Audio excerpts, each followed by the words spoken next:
Hello, a very good morning to class 8th students. Welcome to online class. Students, today is your SST class. So, everyone take out your book and open page number 39. In history, the chapter name is colonialism. Okay. In my previous class, I had explained the chapter, the half of the chapter. Today, I am going to explain the rest part of this chapter. So, today we will discuss about the topic revolts in Northeast. जो revolts हो रहा था, जो विद्रोह हो रहा था north east में, सबसे द फर्स्ट वन इज खासी रिवॉल्ट्स.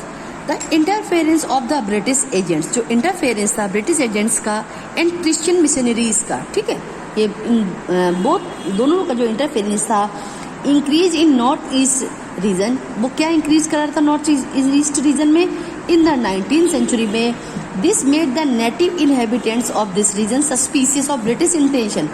उन्हें ये लगने लगा था कि जो ब्रिटिश का इंटेंशन है वो सस्पिशियस है, कि वो इस क्षेत्र में यानी इस रीजन में, इस क्षेत्र में क्यों बढ़ रहे हैं. Khasis were prominent tribes in the hilly region, क्योंकि जो खासी थी वो एक प्रोमिनेंट ट्राइब्स थी, एक प्रोमिनेंट जनजाति थी हिली रीजन की, ठीक है, माउंटेनियस एरिया की, between Jaintia and Garo hills में. जैंतिया एंड गारो हिल्स एक माउंटेन हिल्स है, इनके नेम है Jaintia and Garo. In the north east में दे रिजेंडेड द कमिंग ऑफ आउटसाइडर. उन्होंने आउटसाइडर्स तक को रेस्ट्रिक्ट कर रखा था कि कोई भी इनके एरिया में एंटर नहीं करेगा. Into their territories including the Europeans and the Bengali contractor, चाहे वो यूरोपियंस हो या फिर बंगाली कॉन्ट्रैक्टर्स ही क्यों ना हो. उन्होंने बिल्कुल स्ट्रिक्टली प्रोहिबिट था कि कोई भी उनके एरिया में एंटर नहीं करेगा. They even objected to the posting of the British troops at the village of Nagwak.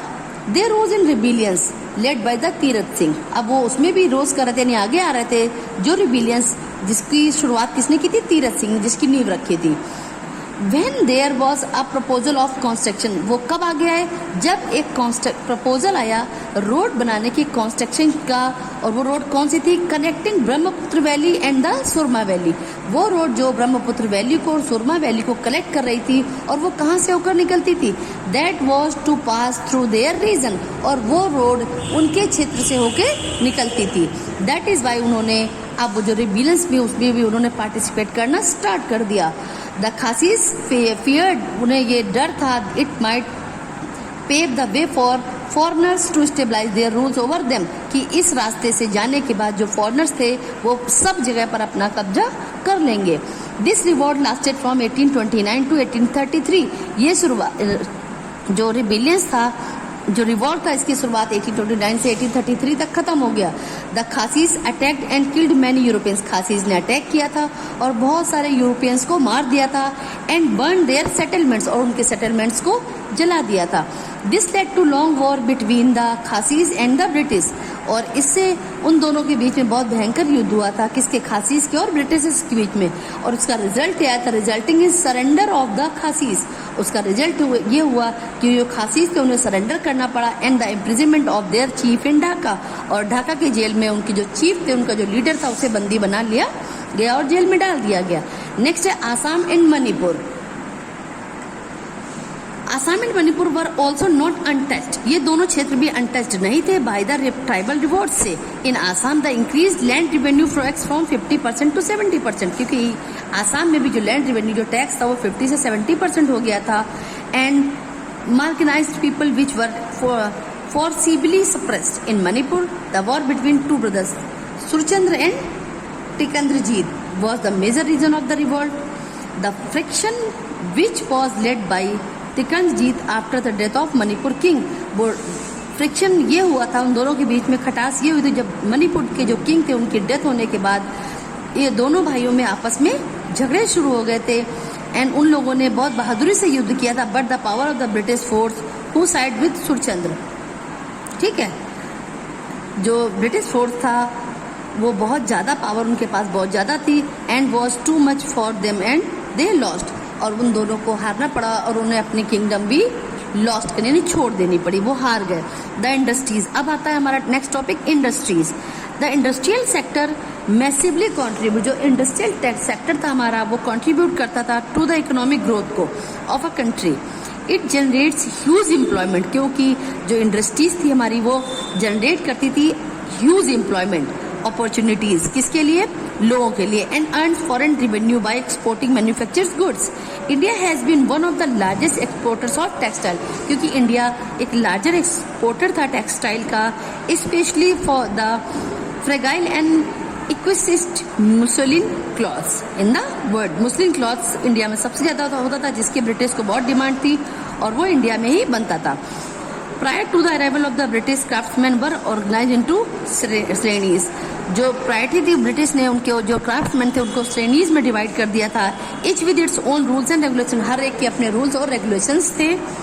They had close to tips with the merchants. They had close tie ups with the merchant. उन्होंने merchant से tie up कर लिया था। Who made enormous profit by selling their goods. और वो उन्हें profit देते थे, क्योंकि जब वो उनकी चीजें बेचते थे तो उन्हें प्रॉफिट मिलता था। Town such as Surat, Masulipatnam and Visakhapatnam, वो टाउन्स फेमस ट्रेडिंग सेंटर थे। कौन से ट्रेडिंग सेंटर थे? मसूलीपट्टनम, विशाखापट्टनम एंड सूरत, ये ट्रेडिंग सेंटर्स थे। That is why Dhaka, Bharuch, Madurai etcetera the specialised centre for the fine textile. और ये फाइन टेक्सटाइल के स्पेसिफाइड सेंटर थे। Here are given a picture of a foreigner girls की, एक European dress made from the Indian muslin, जो कि Indian muslin cloth से बनी हुई है।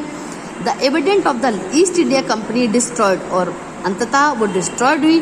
Traditional fabric of Indian economy and made it subservient to needs of the British.